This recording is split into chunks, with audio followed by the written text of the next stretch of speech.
2014 से 2020 तक अभी तक 64 एपिसोड मन की बात हुई है, लेकिन एक भी दिन युवा की बात, रोजगार की बात नहीं हुई है। अब हम सबको मिलकर युवा की बात, देश की बात करनी है। हमने आपके लिए सब कुछ किया, जो आपने कहा हमने वो किया।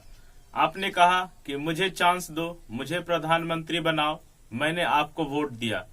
हमने ही नहीं बल्कि पूरा देश ने आपको समर्थन दिया और वोट दिया, लेकिन बदले में हमें क्या मिला? धोखा, फरेब, जुमला। 35 लाख से ज्यादा ट्वीट लगातार पिछले कई दिनों से हम सभी स्टूडेंट, सभी युवा मिलकर ट्विटर पे ये ट्रेंड करा रहे हैं। Speak up student, SSC student और रेलवे स्टूडेंट के लिए 35 लाख से ज्यादा ट्वीट, 1.1 मिलियन से ज्यादा डिसलाइक होने के बावजूद भी आज ये मीडिया में मुद्दा नहीं है। आखिर ऐसा क्या कारण है कि हमारे देश में सभी पॉलिटिकल पार्टी, मीडिया देश में बेरोजगारी, रोजगार जैसे बड़े मुद्दे पर चर्चा नहीं करना चाहती है? आखिर क्यों? इसीलिए हम सब युवा और जितने भी देशवासी हैं, सबसे मैं ये हाथ जोड़कर रिक्वेस्ट करता हूं कि आप मीडिया, बिकाऊ मीडिया को बाइकआउट कीजिए और जितने भी मोदी जी का स्पीच हो रहा है उसको डिसलाइक करिए, चाहे वो यूट्यूब पे हो, नेशनल टीवी पे हो, इसको बाइकआउट कीजिए। हम सब मिलकर इस देश की बाहरी सरकार और मीडिया को इतना मजबूर कर देंगे कि वो हमारा मुद्दा उठाने पर मजबूर हो जाए और संसद तक ये बात जरूर पहुंचे और संसद में इस टॉपिक पे चर्चा हो। ओ मेरे दाढ़ी वाले बाबा, हमने आपके लिए सब कुछ किया, आप हमारे इस मुद्दा पे एक लाइन, एक शब्द तो बोल दीजिए। देश में इतना बेरोजगारी 1947 में नहीं था। सर्वे करने वाली कंपनी के रिपोर्ट के अनुसार हमारे देश में लगभग 60 से 65% युवा जो हैं वो आज के डेट में बेरोजगार हैं, वो बेरोजगारी से जूझ रहे हैं। लेकिन ये बाहरी सरकार और दाढ़ी वाले बाबा को कुछ दिखाई नहीं देता है।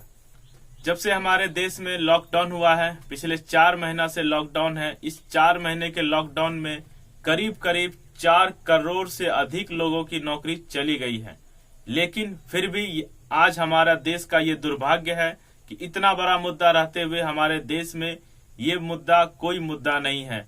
बेरोजगारी, रोजगार, जीडीपी कोई मुद्दा नहीं है।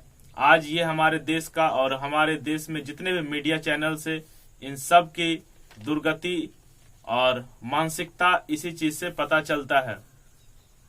दोस्तों, हम सभी युवा को और सभी देशवासियों को मिलकर साथ आना होगा, क्योंकि यदि हम साथ में नहीं आएंगे तो ये हमारा ऐसे ही मजाक उड़ाते रहेंगे कि खिलौना बेच लो, पकौड़े तल लो, ये हमारा मजाक उड़ाते रहेंगे। इसीलिए हम सभी युवा को साथ आना होगा। और दोस्तों, अभी ये आंदोलन जारी रहेगा और हम तब तक नहीं हटेंगे जब तक रोजगार पे चर्चा ना हो, कैसे रोजगार देंगे इस पे चर्चा ना हो। रिजल्ट अभी तक नहीं आया है। एसएससी वालों का रिजल्ट के लिए अभी भी 1 महीना का डेट लिया गया है। इसीलिए जब तक रेलवे, एसएससी, सीएचएसएल सभी डिपार्टमेंट का रिजल्ट नहीं आ जाता, तब तक ये आंदोलन इसी तरह जारी रहना चाहिए। ट्विटर पे कंटिन्यूसली ट्रेंड करना चाहिए। दोस्तों, एक मेरे दिमाग में एक ये भी सुझाव आया है, यदि हमारे देश में हम सभी युवा लगभग 60 करोड़ के आसपास हैं, क्या हम सब एक साथ होकर ऐसा कर सकते हैं? मेरे दिमाग में एक विचार आया है और जितने भी हमारे माननीय शिक्षक लोग हैं जो हमको रास्ता दिखाते हैं, मैं उन सभी पे अपने इस विचार पे अपनी राय देने के लिए बोलता हूं, रिक्वेस्ट करता हूं। हम सब युवा लोग यदि मिल जाएं तो इस देश की सरकार को हिला ही नहीं बल्कि हटा सकते हैं और एकता बनाकर हम लोग खुद संसद में जा सकते हैं। मेरा कहने का मतलब है, आने वाले चुनाव में हम खुद युवा एक संगठित होकर इलेक्शन लड़ सकते हैं। मेरा ये सुझाव है। यदि आप लोगों को इस सुझाव पे अच्छा लगे तो राय अपनी जरूर दीजिएगा और ये जो हमारा आंदोलन चल रहा है, इस आंदोलन को अभी जारी रखना है, ठंडा नहीं पड़ना है।